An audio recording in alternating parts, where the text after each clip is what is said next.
I think this is a wonderful time to be studying the societal impact of genomics in particular, but biotechnology more generally, simply because our ability to understand and intervene in biological processes is increasing exponentially.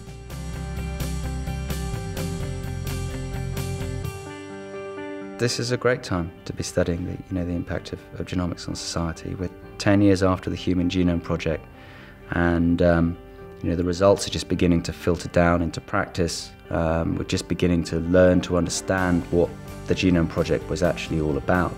It's taken us a decade to find out, and so the implications are only really just beginning to come through. Well, advances in science, developments in scientific research do have implications for society, and not just in practical ways. I mean, people have talked a lot at the beginning about the implications for insurance, for example, and future employment screening possibly, as well as implications for health.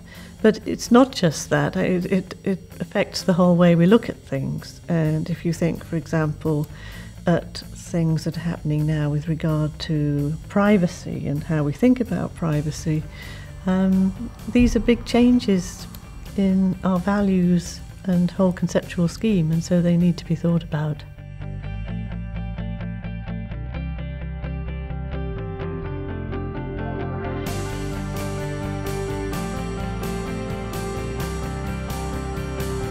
One thing that's happening right at the moment is that there are beginning to be applications for stem cell technologies. This was just a figment, a kind of fantasy, but in the last year or so, stem cell technologies are really beginning to have possibilities at least. We don't know whether they really will, but there's a good chance that they will have possibilities. We're working at the moment, for example, on business models for stem cell technologies. No one has really thought about how stem cell technologies might emerge and how they might become part of businesses. So that's a really important piece of research for us. I think that the study of the genome from a social science perspective is actually really important. So I think genomic information and genomic technologies are thought of. There are a lot of hopes are being pinned on them to be able to provide useful information, and information that might really influence policy making and decisions about how we sort of govern these technologies in the future.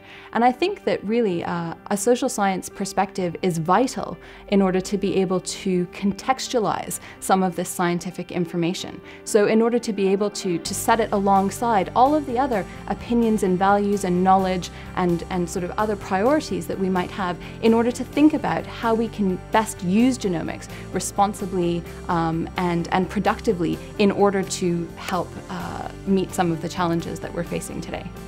So in this period, a lot of the things that matter to us, what is the difference between men and women? Why are some people more skilled at some things than others?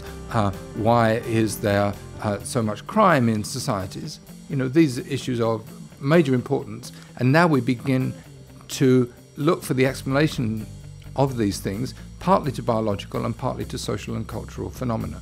Whereas in the past, we really didn't have the biological material to begin to address these questions. I think there are a host of really big challenges that are being identified. From an environmental perspective, we have issues like climate change, energy security, food security, aging populations, loss of biodiversity, all kinds of big issues that are sort of being thought to require big solutions as well. And so, in a way, some of these big sciences like genomics are promising new avenues for trying to tackle some of these quite intractable problems. Genetics hasn't made or reached or fulfilled the promises that it made 10 years ago, but I feel that we're examining the potential of an area of science that's going to have a very important impact on the way that we think about disease, the way that we classify certain kinds of diseases and behaviours, and the kinds of treatments that we might produce in the future. So I feel that I'm working in a really important field that will have impacts in time to come. So whether that has a global impact, well, there's certainly a potential there. we realize how much we don't know, but we also do know a great deal, and watching that unfold and trying to understand something about what it's likely to do to society, to us, is as fascinating as anything on the intellectual map.